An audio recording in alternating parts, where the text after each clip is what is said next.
Bom, meus queridos, vamos mais uma vez iniciar, né, as nossas discussões, as nossas conversas sobre o nosso texto dessa semana.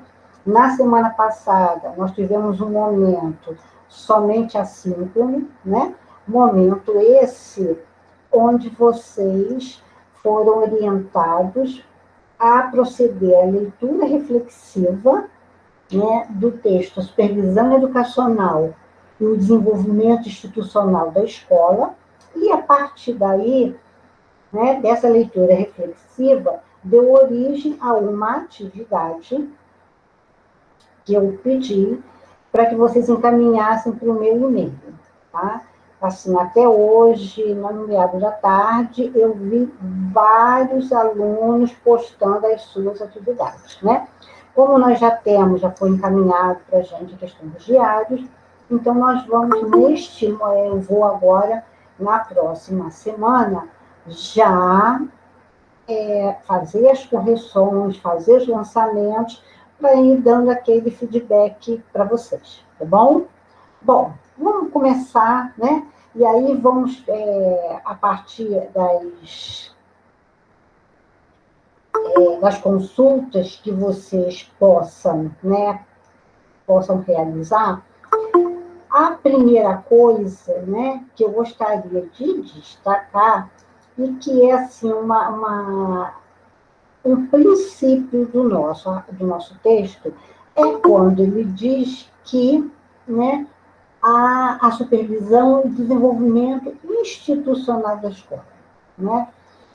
A escola e outras instituições, elas não são categorizadas como instituições por acaso, né? Existe uma listagem de características. Boa noite a todos que foram entrando, gente. Características que devem existir para que se possa conceituar como instituição, tá? Então, assim, o texto, ele nos traz essas características. Quem poderia fazer a leitura da primeira, por favor?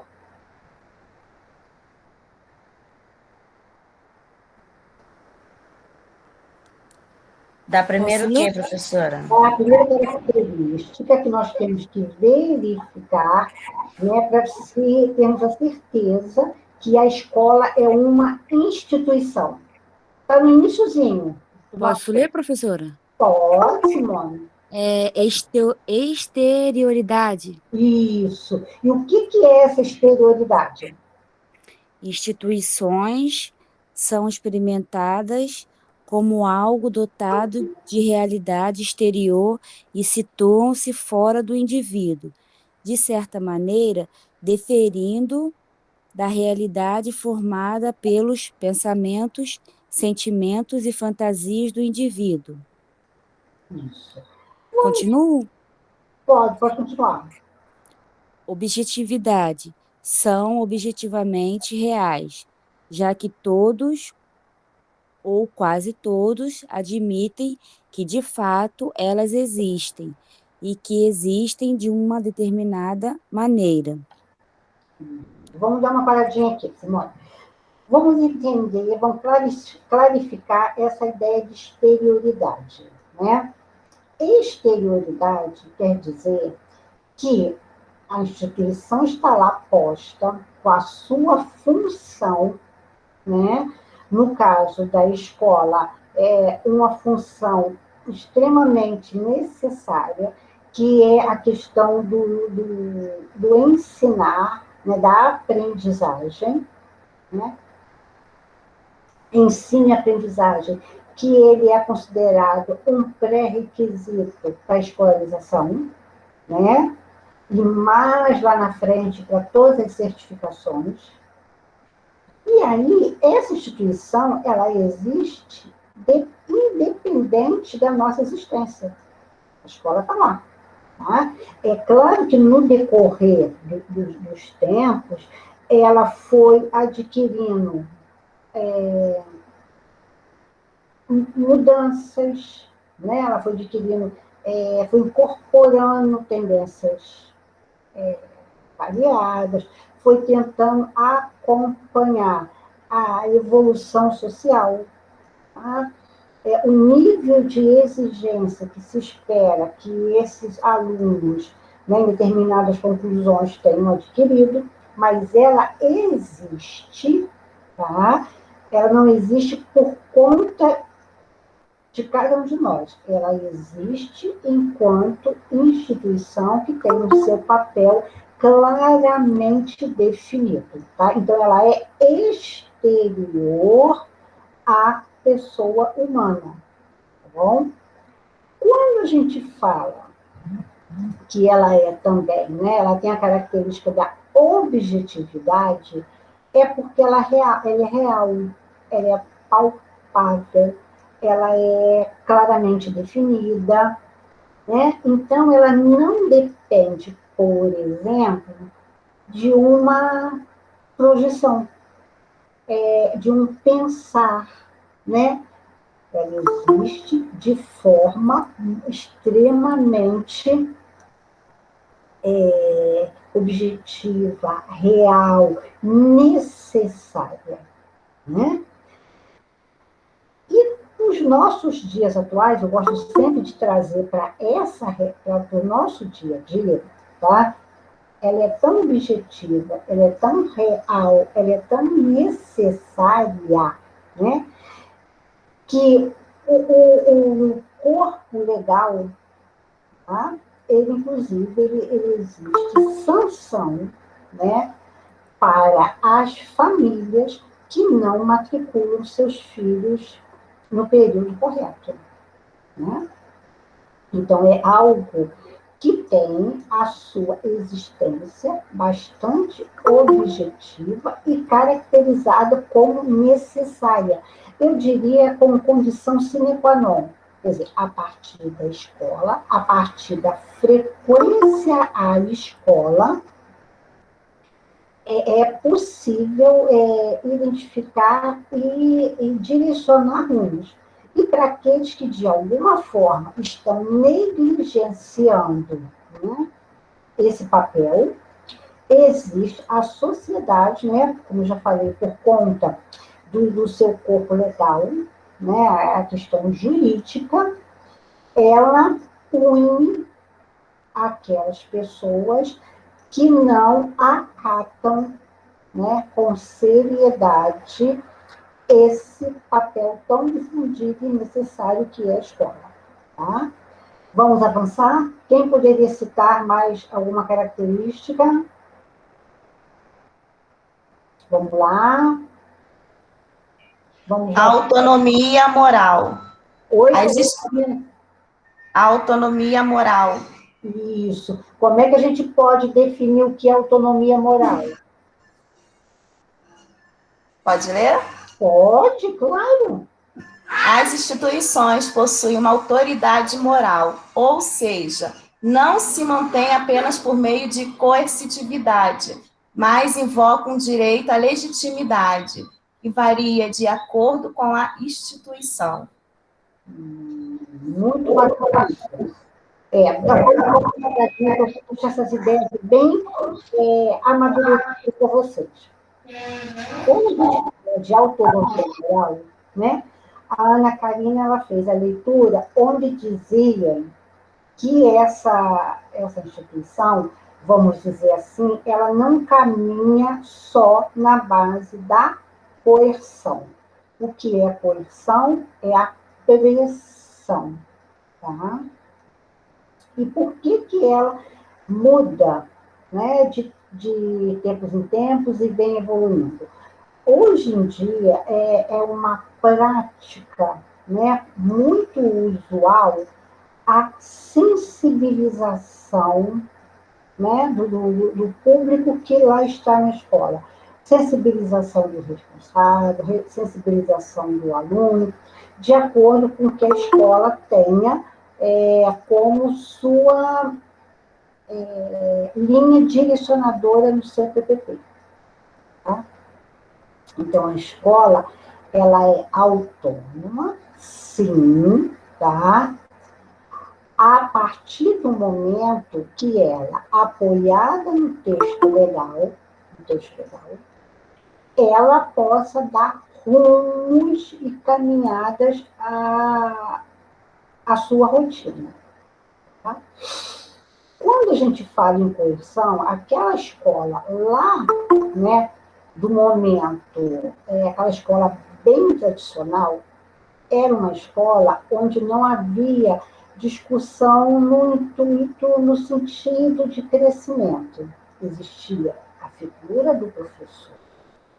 Esse professor, ele era o detentor de todo saber, e esse saber, tá, ele era repassado, né, aos seus alunos, e não era admitido nenhum tipo de contestação. Tá? Mesmo assim, algum aluno que destoasse dessa caminhada muito engessada, vamos dizer assim, usando uma expressão dos dias de hoje, esse aluno sofreria uma coerção. Tá?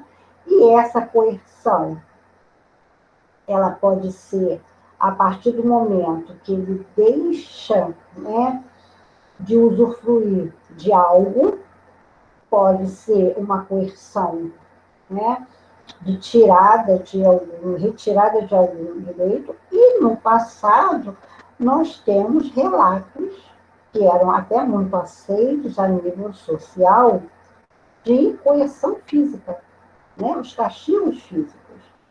Vocês são muito jovens, a maioria esmagadora da turma é muito jovem. Mas se vocês buscarem com uma vovó, ou quem ainda tiver a sorte de ter um bisavô, uma bisavó, era uma constante quando o aluno ele não atingia aquilo que era esperado dele, né, pelo professor, a questão bem atrás da palmatória, de não saber, né, alguma coisa numa testagem, a questão do joelho lá no chão, né?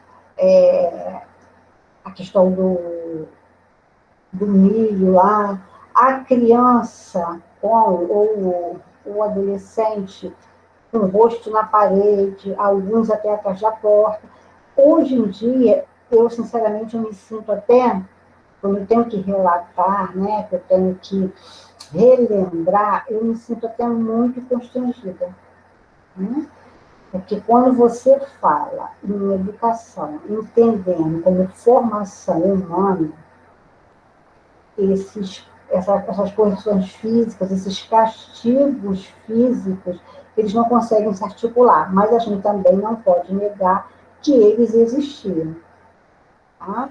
Então, assim, a gente precisa entender que, com certeza, a escola evoluiu, porque a sociedade evoluiu e por isso que ela tem uma autonomia moral. Né? Moral no seu sentido mais amplo, no seu sentido filosófico. Não é moral de moralismo. Tá? É bem distinto. Né? É ela saber que ela tem um papel, ela tem uma responsabilidade. Tá? E esse papel que exerça com muita categoria, esse papel, né? E o que ela pretende, né, com o seu aluno, ela vai justamente utilizar da autonomia moral. Nos dias de hoje, né, ganha muito a escola que consegue definir uma caminhada, né, tendo como eixos empatia, sensibilização, respeito ao próximo, né? Que são aparentemente atributos muito simples, mas são muito difíceis de serem trabalhados de uma forma bastante efetiva. Né?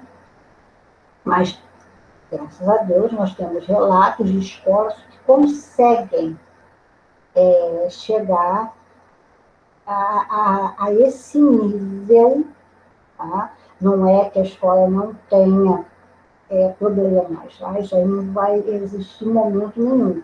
Mas eles são simplórios perto de muitos, se comparado a muitas outras realidades, ok?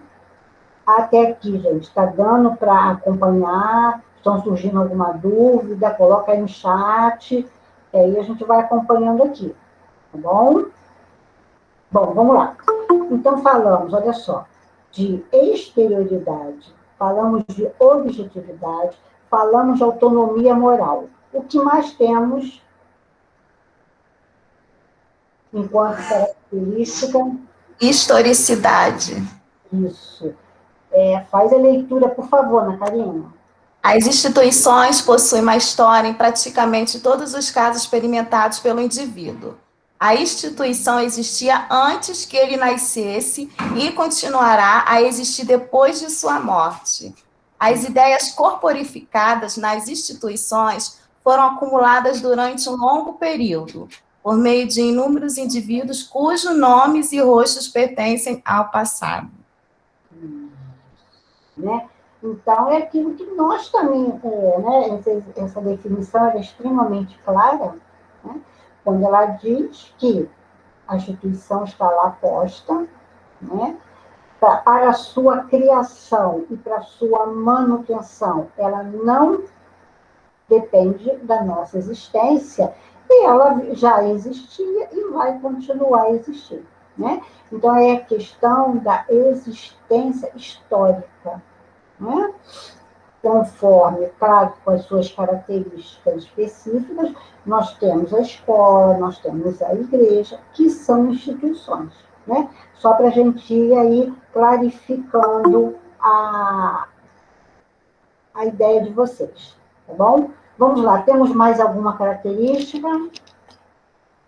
Não, professora, tem mais não. Isso. Tá bom? Então, essas 4, ficou claro, gente?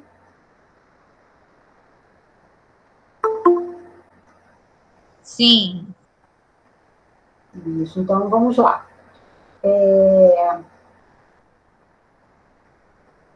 Eu estou conseguindo compartilhar o texto com vocês, gente, ou não? Não, professora, está aparecendo só a sua imagem. Oi? Está aparecendo só a sua imagem, só a sua câmera. Tá. E eu acabei aqui... não consegui não, porque, inclusive, eu acabei até fechando o texto. Mas é aquela coisa, vamos que vamos. Espera aí. Vocês estão me ouvindo? Sim, Estou vendo sim. Professora. Então, vamos lá.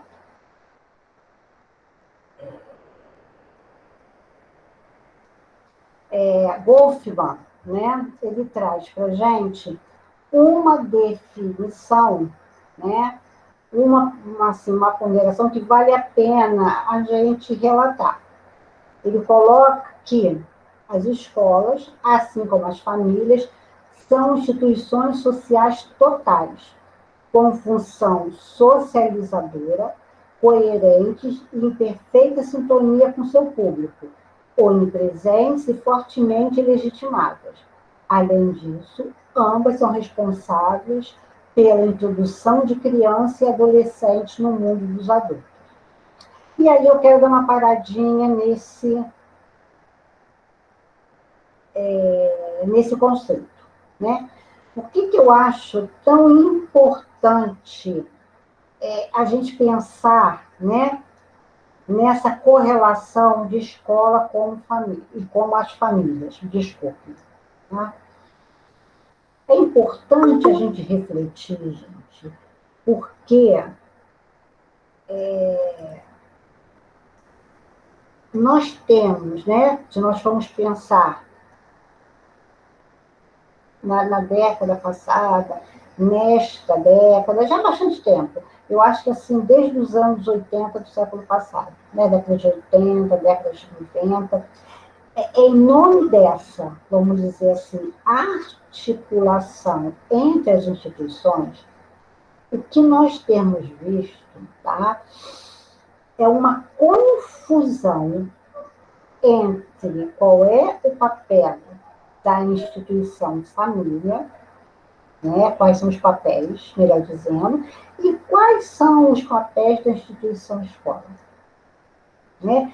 Quais são os papéis da instituição igreja?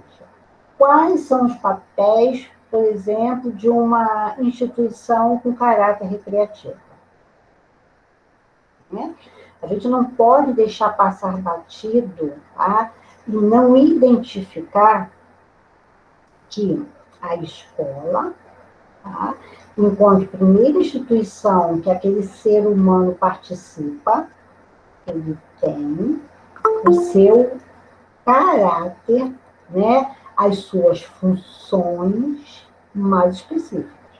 E que não é, vamos dizer assim, tarefa da escola suprir essas funções. Né? Tem, assim, até uma linha mais, vamos dizer assim, não sei se é objetiva, né, ou mais pontual, que fala assim, a tarefa de casa é da educação, da escola é ensinar, né? Eu concordo, não necessariamente, né, com esse formato, mas existem muitas funções que realmente são responsabilidade da família. E quando esta criança chega à escola, tá?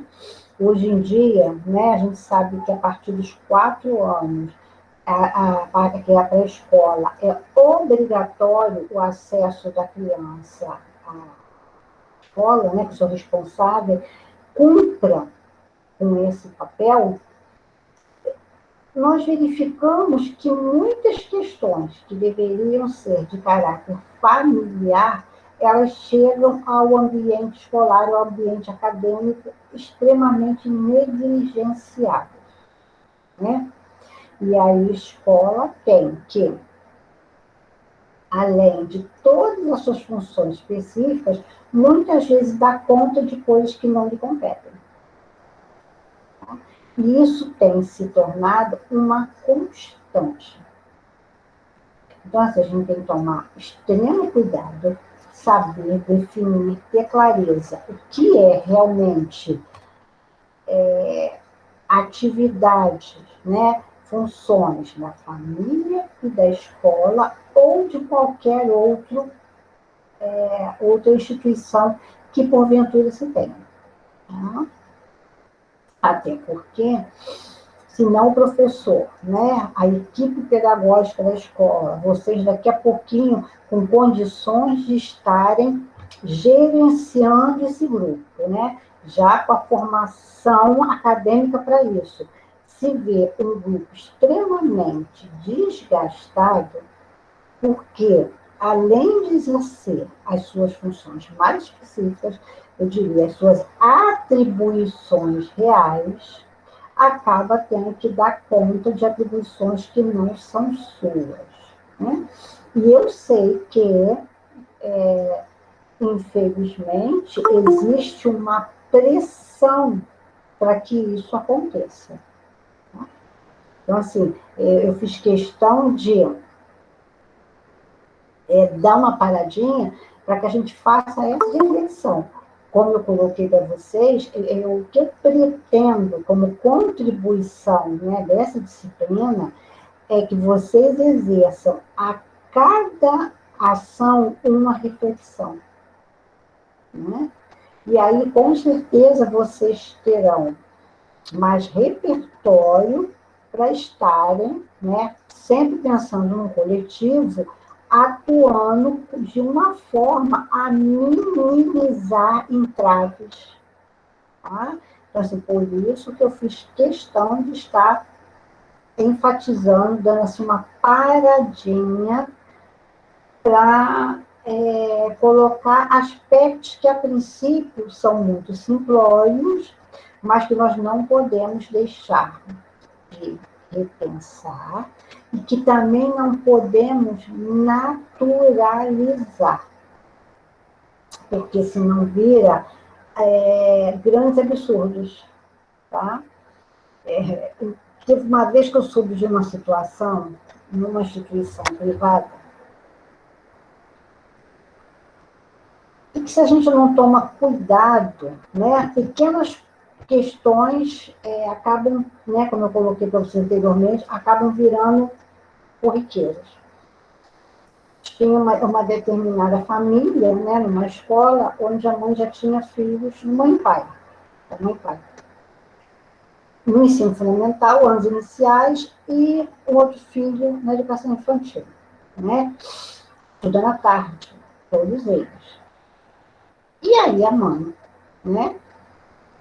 Numa dessas minhas andanças por aí, acabei sabendo dessa situação. As crianças dormiam muito tarde e, porventura, acordavam também muito tarde.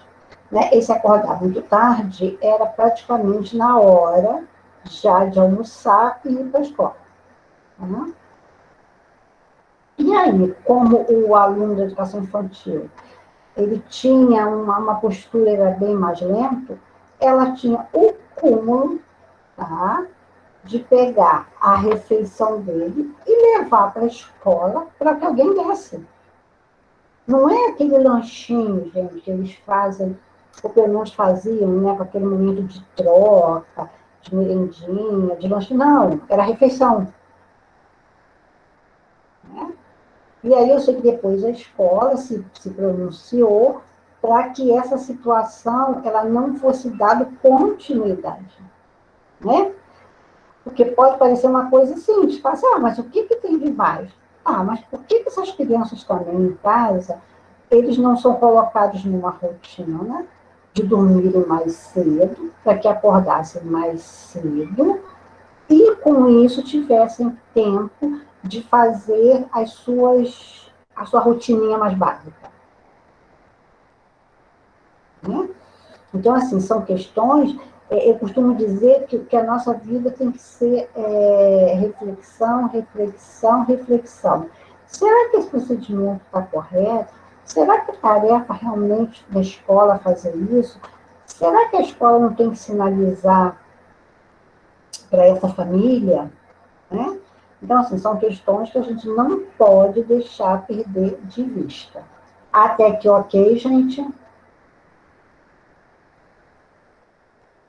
Sim. Sim, professora. A Fala. senhora quis dizer assim, que levava a comida da criança para comer lá na escola? Levava, É. porque a família não tinha criado uma rotina, né? Como eu falei, por eles dormirem muito tarde, eles acordavam muito tarde, né? E aí, simplesmente, o mais velho não, já tinha bastante autonomia, se alimentava em casa e ia, né? A educação infantil levava até lá. Vai quer dizer, quem é que vai ter que parar no seu momento de entrada, coisa assim, para exercer? Você deu um exemplo, gente, muito simplório, tá? Sim. Não, eu entendo, professora, porque eu já passei por isso, porque tem pais, né, responsáveis que acham que a escola tem que se adequar ao jeito deles. Mas não é assim, a escola e a família tem que caminhar juntos, um ajudando ao outro. Não assim se submetendo a essas coisas que a senhora está falando, porque se deixar, vira igual a senhora falou, uma coisa corriqueira, que vai ficar num patamar absurdo. Então, tem Exatamente. que cortar pela raiz. Tem que se colocar eles no lugar deles e saber o que é certo e o que é errado. Tem um limite, né, professora? Com certeza. Com certeza. Tá? Bom, vamos lá então. E aí, a outra parte do nosso texto, ela tem um subtítulo que fala justamente da importância do desenvolvimento e da mudança institucional da escola, né? E esse item, ele vem justamente ao encontro, ele é decorrência de quando nós estudamos, vocês já estudaram até em outras disciplinas, a questão das tendências pedagógicas. Tá? Então, mudar é primordial. Agora, também muito cuidado, né, com o significado desta palavra, né, e a abrangência desta palavra. Então, Que mudança é esta? Em que aspecto da escola? Baseado em que pressuposto teórico? O que a escola, a sua equipe, está desejando com esta mudança? Tá? E é claro, Guiomar Nambo de Mello, ela diz que os teóricos da educação, né, aqueles que a gente já vem estudando e vamos dar continuidade, vem recolocando a dinâmica do funcionamento da escola no centro de suas preocupações. Né? E realmente, gente, a gente pensa na escola enquanto uma instituição, tá? Capaz de provocar neste aluno, tá? Conhecimentos, desenvolvimento, né, da sua parte comportamental, afetiva, as suas percepções, é claro que para isso a escola tem que estar junto, caminhando dessa forma. Tá? Então, assim, é extremamente importante que a gente possa ter clareza dessas questões. Opa. E aí, estamos falando, né? Mas o nosso foco qual é? A figura do supervisor educacional. Então, lá no finalzinho da página 26, o que nós vemos? Ah, dessa forma, para o supervisor educacional, surgem novos desafios que os levam a se aproximar da gestão da escola, tá? Sem perder de vista as questões eminentemente pedagógicas. Tá? Um dos seus focos principais passa a ser a mudança institucional da escola. Mudança esta que leva a escola a alcançar patamares de busca de excelência. Tá? Então, o que a gente precisa? A gente tem que supervisor precisa entender, tá? E mobilizar. Quando que se fala em desenvolvimento ou mudança institucional, esses termos sempre devem ser entendidos como decorrentes da ação coletiva dos atores institucionais. E aí, todos os atores, quem responde pela gestão, quem responde pela parte pedagógica, né? Os professores que atuam diretamente com os alunos e todo o restante da equipe que trabalha com esse foco. Tá? Então, realmente é pensar o desenvolvimento ou a mudança de uma forma coletiva. Tá?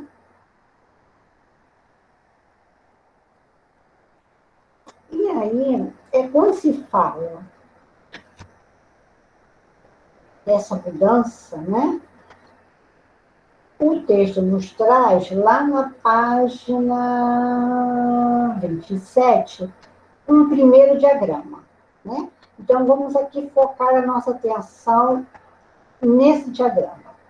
Ele fala do contexto externo à escola e de um contexto interno da escola, né? E justamente a interseção entre esses dois contextos é que vai caracterizar a mudança institucional. Tá? E aí, quando a gente fala de contexto externo à escola, nós associamos a mudanças provocadas pela legislação, pela comunidade, né? Quando a gente fala de contexto interno da escola, a gente entende que são mudanças provocadas pelos atores institucionais. Tá? Então, a mudança institucional, né, caminha para o desenvolvimento institucional. Tá? Vou trazer para um exemplo vamos dizer aqui, do nosso cotidiano, né? O que pode ser considerado um contexto externo à escola, né? Por exemplo, mudanças provocadas pela legislação. Tá? A BNCC, né? Quando foi divulgada, tá? Como um elemento norteador para o desenvolvimento das competências e habilidades, né? E aí a BNCC, ela não é circunscrita somente ao sistema público, tá? Ela é para a educação, tanto da iniciativa pública como privada, e de todo o território nacional. E aí, né, vamos dizer assim, a partir da BNCC, tem que haver formação, entendimento, sensibilização, né, para que a escola entenda, né, de que forma, a escola busque, de que forma o trabalho que busca o desenvolvimento de competências e habilidades possa ser colocado em prática no interior da escola, né? Para que isso aconteça, né, lá o nosso diagrama diz isso com muita, nos demonstra isso, mudanças provocadas pelos atores institucionais. Né? Então, gente, muito mais mesmo, tá? Do que colocar aquele código, EIF, aquela numeração, e aquelas letrinhas indicadoras, até dos componentes curriculares lá no planejamento, muito mais do que isso, tá?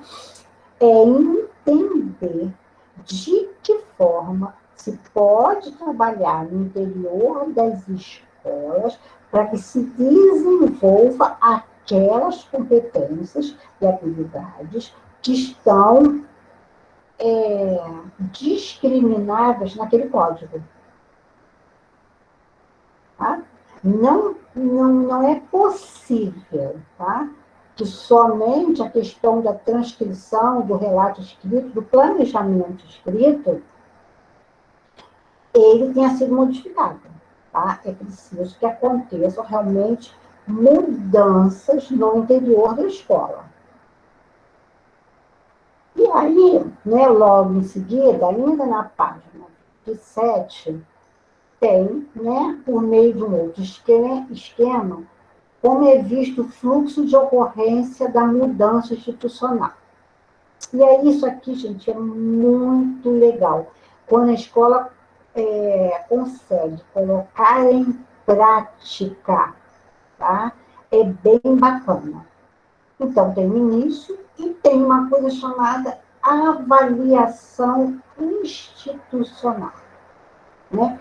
O que é? Alguém sabe o que é uma avaliação institucional?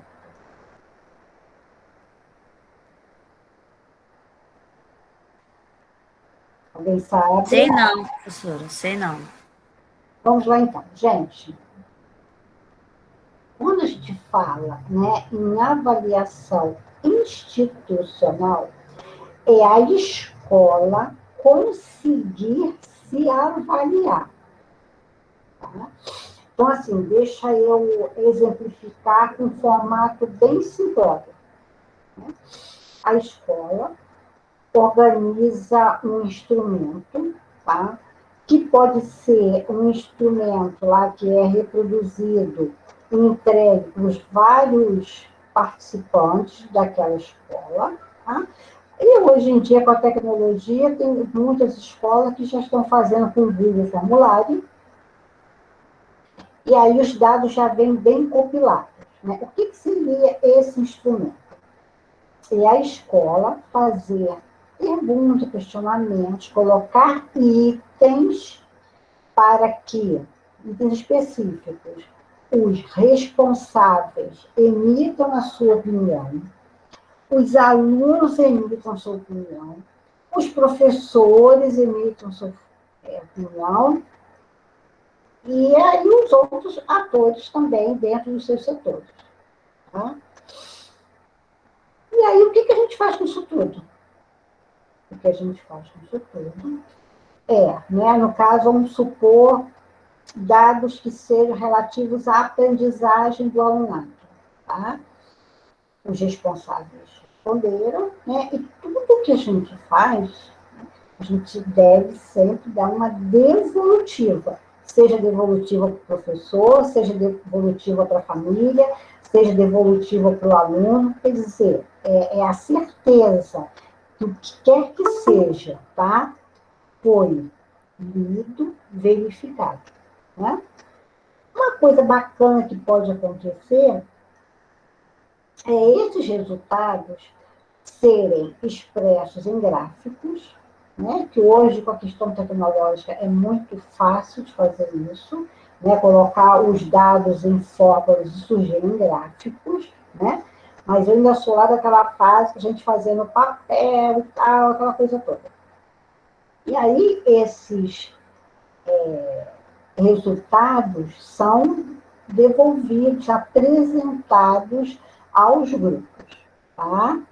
Quando a gente fala em avaliação institucional, avaliar mesmo, a gente tem que ter, né, o discernimento de verificar pontos que não estão sendo de grande aceitação do seu público. Tá? E aí, em cima desses pontos, organizar um planejamento estratégico. O que é isso? Nós tivemos muitos bônus, vamos assim dizer, mais alguns ônus. Então, em cima desses ônus, organizar um planejamento estratégico com que objetivo? Tá? Que a gente consiga minimizar ao máximo esses ônus. Tá? Mas aí, pensando de que forma a escola pode fazer isso. E aí, claro, né? Existe uma necessidade, né? Existe de se fazer uma sensibilização da instituição para a mudança. Professora, Outro. essa avaliação institucional, para que todos possam participar, é através, assim, tipo, de questionários? Isso. As pessoas devem responder, E a instituição saber, né, a opinião delas em relação se está legal, se está gostando do ensino. É isso? é isso É mesmo. para poder eu entender. Não, é isso mesmo, tá? Só que assim, não basta a escola saber o que está bom e o que não está satisfatório e parar por aí, entendeu? O grande lance é sensibilizar os atores educacionais para um planejamento estratégico, isto é, um planejamento com vistas à superação desse momento, desse estado, dessa situação que não é satisfatória. Tá? E aí, com isso, vem que, no planejamento, as primeiras ações. Né? Vamos colocar, se sensibilizou os atores, e vem as primeiras ações. A necessidade de avaliar essas ações. Tá? Tanto as ações que são mal-sucedidas, quanto as ações que são bem-sucedidas. Tá? Então, assim, é importante que todas essas ações, elas sejam avaliadas. Tá? Professora, e que ações seriam essas? Não, aí as ações... Você pode dar um exemplo? Tá, vamos ver aqui. Vamos imaginar que, por exemplo, os responsáveis, em sua maioria, gostam, vamos dizer assim, responsáveis do primeiro ano do ensino fundamental. Eles gostam do atendimento da escola, eles gostam da limpeza, da segurança, do caráter afetivo que os profissionais têm com as crianças, eles gostam de tudo isso, tá? Mas eles estão pontuando que, de repente, a metodologia para alfabetizar as crianças poderia ser algo mais atrativo, algo mais prazeroso. Tá? Vamos imaginar que essa escola que acolhe, que cuida, ainda usa uma metodologia muito repetitiva, muito decorar, um exemplo, né? E aí, com esses resultados, se viu, né, se observou, se contabilizou que a questão metodológica precisa ser repensada. Tá? Então, se vai organizar um planejamento estratégico, dentro desse planejamento, vamos supor que começa item 1 pela leitura de novas metodologias para os professores. Uma segunda ação, seleção de algumas metodologias mais lúdicas, mais atrativas, tá? Então, vamos supor, leitura dos professores e algumas atividades mais prazerosas a nível, né, de alfabetização. Então, colocou em prática essas ações. Vamos avaliar, né? O professor está conseguindo fazer essa leitura, ele está conseguindo entender, ele está conseguindo transpor do corpo teórico para a atividade de sala de aula. Então, isso já é uma avaliação das primeiras ações. Entendi, professora.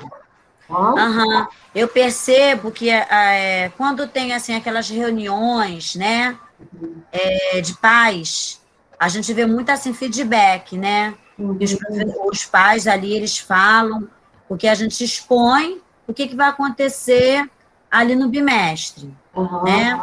Aí os pais começam a questionar, ou até dar ideias, ou falar o que o filho gosta. Isso já é uma, né?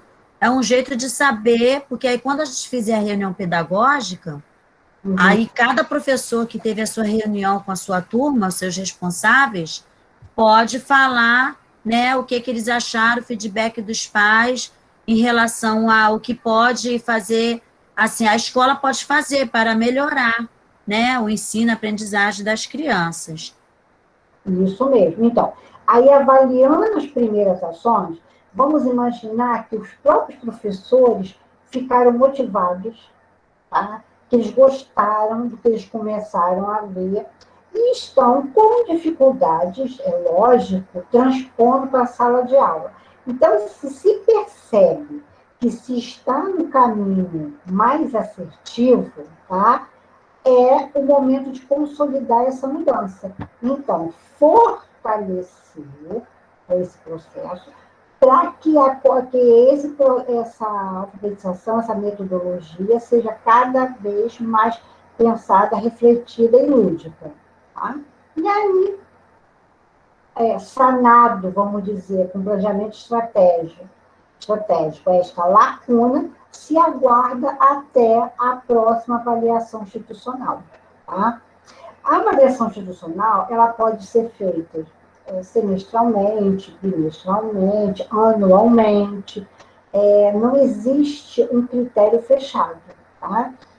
Só é bacana quando a escola percebe que com essa avaliação ela só tem a ganhar.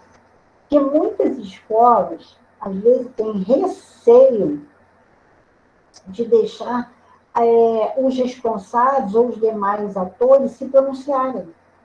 Tá? E é um grande erro, gente, porque quando a escola ela tem clareza, tá, do seu trabalho pedagógico, ela sabe por que ela utiliza determinado caminho, tá? As articulações, se ela tem clareza disso, ela não tem por que ter receio de alguém questionando. Porque ela vai poder responder. Tem medo de mudança, professora. Mas assim, a mudança ela é bem-vinda. Agora, ela é boa, Agora, é claro que eu sou uma pessoa, né? Eu, enquanto pessoa, enquanto profissional, eu aposto na mudança, mas eu tenho muito receio de modismo, né? O que são modismos? Se escutou falar numa determinado tipo de trabalho, o uso de uma estratégia, lá não sei aonde, e sequer, tá? Que de uma maneira sem pesquisa, sem conhecimento, sem adequações, se colocar, por exemplo, num país igual o nosso, que tem índices continentais. Tá? Então, assim, qualquer pensar, ele tem que ser pesquisado. Tá? A gente não pode, nós trabalhamos com pessoas, né? Formação humana deve ser o grande foco. E aí, nós não podemos fazer experimentações banais. Nós temos que realmente buscar referencial teórico e que esse referencial teórico vá nos dando suporte para esses avanços. Tá? Se o caminho for assim construído, com certeza temos muito a ganhar. Tá? E com isso, os alunos também. Agora, se infelizmente nós não caminhamos, né, com essa seriedade para elaborar as ações, aí, inevitavelmente, são os casos de fracasso. Tá? Então, assim, é um roteirinho, tem um diagrama, esse diagrama ele é preciosíssimo, está lá na página 27 no final. Ele é simples, mas ele é precioso. Tá? Porque eu confesso à senhora que eu não estava entendendo esse diagrama, é a única página que eu não estava entendendo, mas agora a senhora falando, né, explicando direitinho, aí agora eu estou entendendo e estou gostando. Entendeu? Então, assim, ponto repetindo, avaliação institucional, né? Para os vários setores da escola. Fizemos avaliação, vamos compilar os dados. Aí eu falei, ou é na mão, com aqueles quadradinhos e risquinhos que a gente faz, ou é no Google Formulário. A escola tem que ver qual é a sua capacidade para fazer. Tá? Vai trabalhar somente com questões objetivas, de marcar, ela tem fôlego para trabalhar com questões abertas, cada um vai buscar seu caminho, né? E vai, né, em cima dos aspectos que forem considerados não satisfatórios, buscar elaborar um planejamento estratégico para justamente minimizar a lacuna. Tá? Então, para que isso aconteça, e repetindo, né, em primeiro momento, chamar os seus atores, sensibilizar para a necessidade da mudança, né? E quando se faz o planejamento estratégico, por isso que já é o nome, gente, estratégico, estratégia para a mudança, tá? Que quando for estabelecendo, colocando em prática as primeiras ações, logo em seguida, essas primeiras ações devem ser avaliadas, tá? Para ver se elas estão sendo mais bem-sucedidas ou mais mal-sucedidas. E por que a importância também da avaliação, né, dessas primeiras ações? Para direcionar as próximas. Professora? Nós estamos tendo, só um instantinho, muito mais mal-sucedidas, é preciso repensar ações para que elas se tornem bem-sucedidas. Pode falar, querida. Professora, então a senhora aconselha que essas avaliações ela deve ser inserida no primeiro momento da criança no âmbito escolar? Não é no primeiro momento, é depois que essa avaliação é da instituição, vamos dizer assim, é da escola, tá? Seja definidos caminhos para superar, para corrigir, tá? Situações que não sejam bem-sucedidas. Deixa eu dar um outro exemplo, né? fizemos a avaliação institucional. Foi um questionário para a família, foi um questionário para os alunos do ensino médio, foi um questionário para os professores. Aí se compilou os dados, tá? E se transformou em gráfico. Aí se viu que os alunos do 6º ano do ensino fundamental estão chegando a essa etapa de educação básica sem um entendimento, uma consolidação das 4 operações. Por exemplo, bem elementar, tá? E que lá no 6º ano, ele já precisava ter isso consolidado, essa aprendizagem. Então, essa é uma lacuna no processo de aprendizagem dessa escola. Então, a escola vai se reunir, tá? E vai pesquisar, vai elaborar o planejamento estratégico, tá?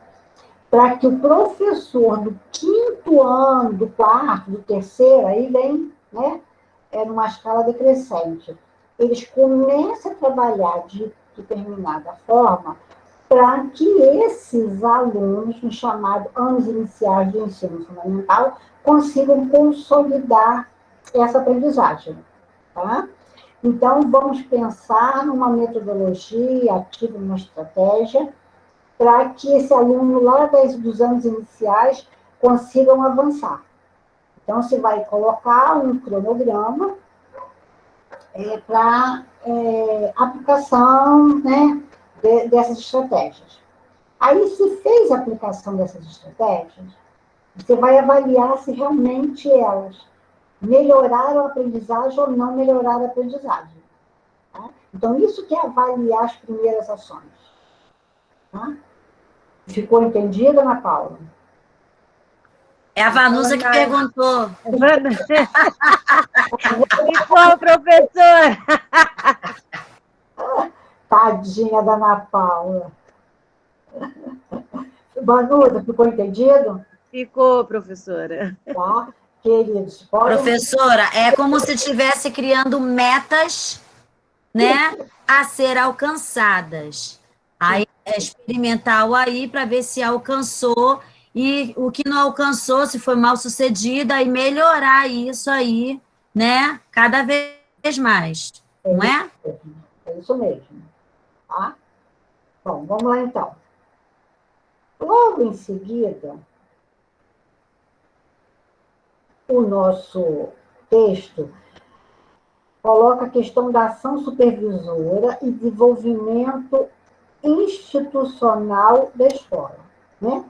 E aí existe que o desenvolvimento institucional foi conceituado como uma série de ações intencionais de planejamento, acompanhamento e avaliação que tem como meta aprimorar a instituição, seus processos e seus produtos. Tá? Assim sendo, esse é o objetivo de todos os membros da equipe da escola e, consequentemente, da supervisão educacional. É preciso, entretanto, que se analise a prática do supervisor, apresentando suas principais ações, executadas no dia a dia escolar, no sentido do alcance daquela meta, tá? Que é o que a Ana Paula estava colocando. E aí vocês, futuros, há um grupão aí bem pertinho disso, né? O supervisor educacional atua essencialmente sobre o triângulo, como na figura abaixo. Então, qual é a ação supervisora? Currículo, didática, avaliação, tá? Então, o acompanhamento, tá, efetivo, né, de currículo, didática e avaliação, tá, sintetiza a atuação do supervisor educacional. Não esquecendo que, né, a ação supervisora aponta para o coletivo da escola e tem no professor seu principal foco, né, e e, em consequência, o aluno, né, o acompanhamento dessa aprendizagem. Bom, o nosso texto ele já é bem bacana e ele traz, né, algumas ações da supervisão educacional utilizando-se o desenho, né, daquele triângulo e esmiuçando em planejamento, acompanhamento e avaliação, né?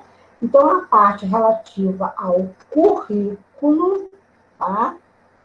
É o planejamento e quais são algumas ações da supervisão, né? Por exemplo, construção do PPP da escola. Gente, agora, quando a gente fala em construção do PPP, não é para o supervisor sentar sozinho, tá? Organizar o PPP da escola, não. O PPP é um documento de caráter norteador coletivo. Então, tem que haver participação dos demais membros. Planejamento coletivo do currículo escolar e de suas constantes reformulações. Aperfeiçoamento do processo de planejamento acadêmico. Elaboração do calendário escolar. E aí, com uma atenção extremada para o cumprimento de dias letivos, carga horária, deixar claro o período, né, de avaliações mais sistematizadas, período de recuperação paralela, né, conselhos de classe. O calendário é um documento, assim, essencialmente, que ele parte da gestão e da supervisão para os demais, tá? Mas esse olhar de análise que eu citei compete ao supervisor. Planejamento da ação supervisora na escola, articulada com os demais órgãos do sistema educacional. É aquilo que eu falei, as ações mesmo pedagógicas, tá? Elas devem atender à questão da legislação, no nosso caso, a legislação brasileira, e do sistema, que seja estadual ou municipal ao qual pertencemos. Bom, quando nós falamos em didática, a gente fala de acompanhamento, né? Então, que acompanhamento é esse? Estímulo e contribuição para a formação continuada, é aquilo que eu falei. A questão da atualização pedagógica dos professores. Até porque, gente, tem professor que, até vamos dizer assim, tem um espírito da mudança, tá? Mas ele carece de formação pedagógica. Então, compete, né, neste circuito ao supervisor promover essa atualização. Contribuição para o aprimoramento da relação com a comunidade externa à escola. Otimização do sistema de informações acadêmicas. As informações devem circular no interior da instituição escola, tá? Ela não pode ficar circunscrita a um pequeno grupo. Desenvolvimento de ações para a fixação dos professores na escola. O que é isso? É contribuir para que, de alguma forma, tá, esse professor ele sinta prazer em estar naquela escola. Tá? Tem uma situação que ela é muito simplória, tá? Mas ela é muito determinante para a gente identificar, né, nuances de uma instituição, escola, é a rotatividade de professores. Tá? Escolas que todo ano, praticamente, começa da estaca zero com o professor, pode ter certeza que algo não está funcionando bem naquela instituição. Tá? Porque por mais que exista o desgaste, né, com a função, mas se estamos nela é porque também encontramos prazer, tá? Tem escolas que às vezes têm funcionários de mais de 30 anos de efetivo exercício. Então aquela escola faz bem. né? Que ninguém vai ficar tanto tempo em um espaço que não lhe faça bem. A menos que seja masoquista. Mas aí também, gente, é uma situação em centenas, tá? Organização de um banco de dados, né? Quer dizer, memória do processo pedagógico desenvolvido pela escola. Acesso e difusão de informações pedagógicas. Com relação à avaliação, qual podem ser ações pedagógicas? Coordenação da elaboração do sistema de avaliação de aprendizagem da escola. Tá? É aquela coisa que eu já falei lá atrás, em alguma das nossas aulas. Existe um sistema de avaliação, ele está posto no regimento da escola, ele está esmiuçado no PPP, ok, são documentos, mas como que ele está sendo processado na escola com o alunato? Tá? Então, compete ao supervisor coordenar esse trabalho. Participação no processo de avaliação institucional da escola, que é o que se tem no exemplo, e nas avaliações sistêmicas promovidas pelo Estado. Né? No caso do Enem, é trabalhar com os professores a questão para que eles saibam os descritores, quais são os critérios considerados na avaliação da redação, né? Promover simulados dentro da escola para que o aluno ele possa viver, né? Por isso o nome simulações de uma avaliação tão extensa, em determinada quantidade de horas, tá? São ações que devem ser desenvolvidas pela supervisão.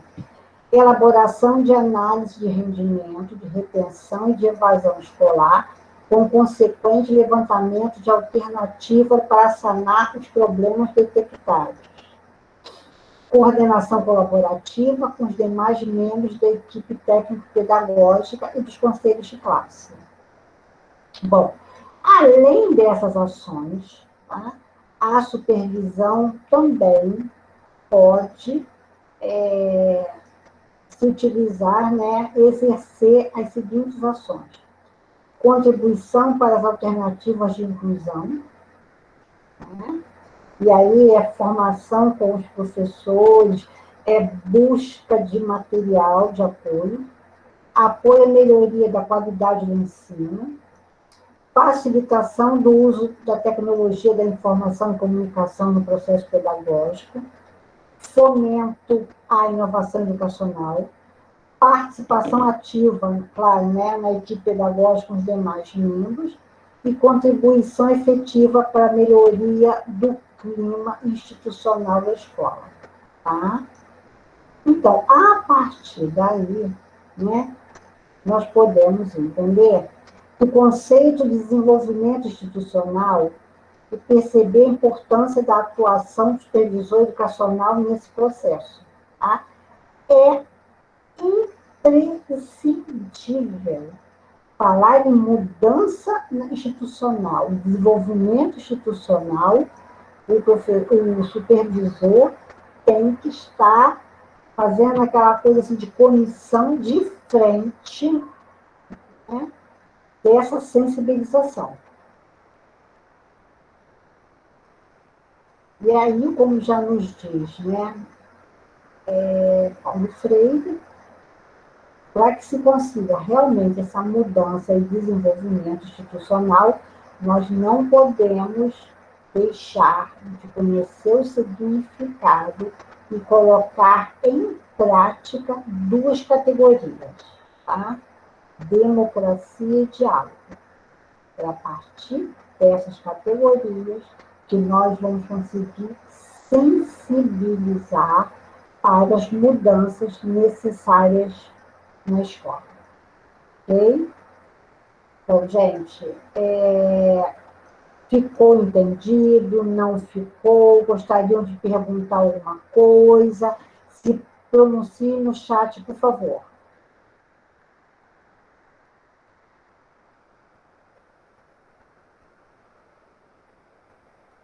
Professora, então esse... Garota, O que foi? deixa eu falar. Vai, então. Fala, Ana Paula. Peraí, ô Vanusa, quem quer falar primeiro? As duas falaram ao mesmo tempo, professora. Eu sei. Na Tá, Paula Vanusa, pega. fala aí. Professora, então nós podemos compreender a importância desse profissional no âmbito escolar, que ele consegue estimular para não haver assim, um fracasso, porque ele vai no desenvolvimento de acordo com a necessidade que vai vindo apresentando dos alunos, né, também buscando da família.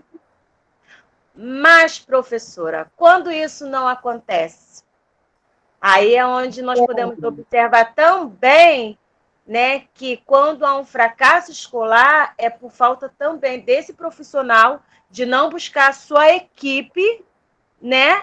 Porque toda a equipe ela tem um pensamento, cada um tem as suas ideias, tem as suas críticas, né? Tem as ideias construtivas, mas também tem aquelas também que não são construtivas. Mas quando isso não acontece, que o supervisor ele quer tomar conta de tudo sozinho, resolver tudo sozinho, e acaba a escola, né, os alunos, os profissionais, né, a equipe toda sofrendo por uma negligência de um profissional. É complicado. Vanusa, infelizmente, né? Mas assim, eu costumo dizer que essa falta de democracia, falta de diálogo, ela acontece, infelizmente, né, em muitas categorias. Talvez nós sentimos mais, né, do que outras categorias, porque o nosso trabalho é de contato, tá, humano o tempo inteiro. Né? Nós temos contato, né, com alunos, outros com alunos e pais de aluno, com os representantes da gestão, da equipe pedagógica, dos vários setores. Então, assim, a nossa função, né, ser pedagogo, a gente tem que articular com todos os demais setores. E a nossa responsabilidade, tá, é em sensibilizar para a mudança, ela é grande. Agora, realmente é fato, tá, que sozinhos não se vai chegar a lugar nenhum. Tá? E uma mudança realmente verdadeira, ela só vai acontecer se houver sensibilização. Pode parecer uma palavrinha já batida, né? Que sai para alguns sem a devida força, tá? Mas tem que ser um profissional, tá, que tenha condições de liderança e que sensibilize para a mudança. Esse, vamos assim dizer, é o grande segredo. Leandro, o que você quer falar? Professora, eu queria abrir um parêntese fora da aula. Peço desculpa aí. A senhora pode escrever o e-mail da senhora lá no... Desculpa aí, Vou tá? colocar no chat, tá? Obrigado.